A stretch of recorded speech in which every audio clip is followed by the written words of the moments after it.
Find and replace features are a must-have in DBT projects. They save you countless developer hours, and they save you from the insanity of doing the same task over and over again. So let's check out a few find and replace features in Paradime. So I'm going to search for the word points in my DBT project. In the results, I can see each file that contains the word points, as well as the individual instances of the word points in said files. And beyond that, I can refine my search by doing match case, exact match, or user regular expression. Now let's cover search and replace. So in my DBT project, the column names are super long, so I'm going to change every instance of the word points just with the word PTS. So now in the results, we see what the column names used to be and what they will be changed to.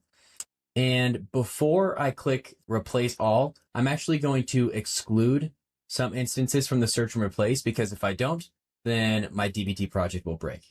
So I'm going to exclude this file right here, and then I'm going to click replace all.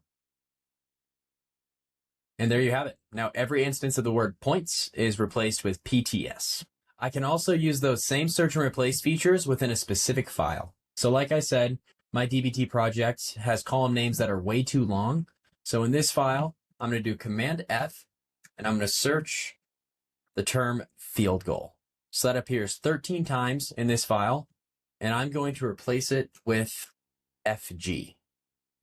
And then I click this button here to search and replace all. And there we go. If I did all that search and replace manually, it would have taken me 30 minutes to an hour, and it would have driven me insane, because who likes doing repetitive tasks? And a little bonus content, search and replace is just one example of how you can save time on Paradime. Within any file of your DBT project, whether it's a YAML file or a SQL file, you can run Command-Shift-P and find over 100 shortcuts. You can execute tasks like DBT tests, DBT builds, DBT runs.